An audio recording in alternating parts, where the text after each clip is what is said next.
এখান থেকে আমাদেরকে শপথ নিতে হবে আল্লাহর দ্বীনের জন্য, কোরআনের জন্য, ইসলামের জন্য আমাদেরকে এক হতে হবে, এক প্ল্যাটফর্মে আসতে হবে। কে কওমি, কে তাবলিগ, কে বা হেফাজত, কে চরমনাই, কে সুন্নি, শিবির আর জামাত, সব ভেদাভেদ ভুলে যেতে হবে।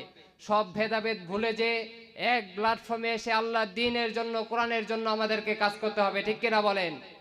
তো প্রিয় ভাইরা, আমরা কোরআনের জন্য যদি ইসলামের সর্বপ্রথম সামনের কাতারে আমরা ওলামায়ে কেরামকে পাই। বাংলাদেশে বৈষম্য বিরোধী ছাত্র আন্দোলন হয়েছে, আমাদের চরমনায়ের পীর সাহেব হুজুরকে দেখা গিয়েছে, চরমনার পীর সাহেব হুজুর নেতৃত্ব দিয়েছে।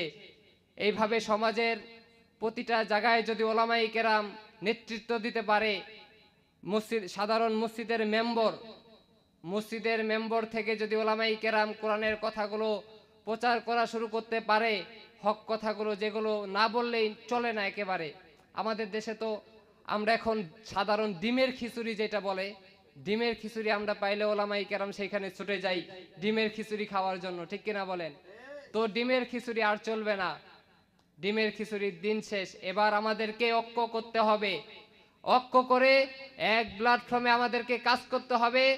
আমরা যদি আজকে এক প্ল্যাটফর্মে কাজ করতে পারি, নাস্তিকরা আমার বাম ইসলাম বিরোধীগুলা কখনোই ওলামায়ে কেরামের মাথায় বসে কাঁঠাল ভেঙে খেতে পারবে না, ঠিক কিনা বলেন?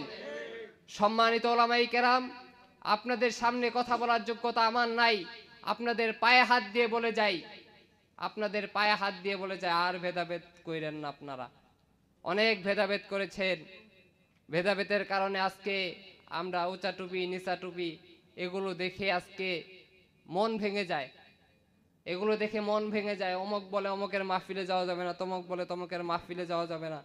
মাহফিল তো আমরা করব আল্লাহর দ্বীনের জন্য, দ্বীন প্রতিষ্ঠা হওয়ার জন্য।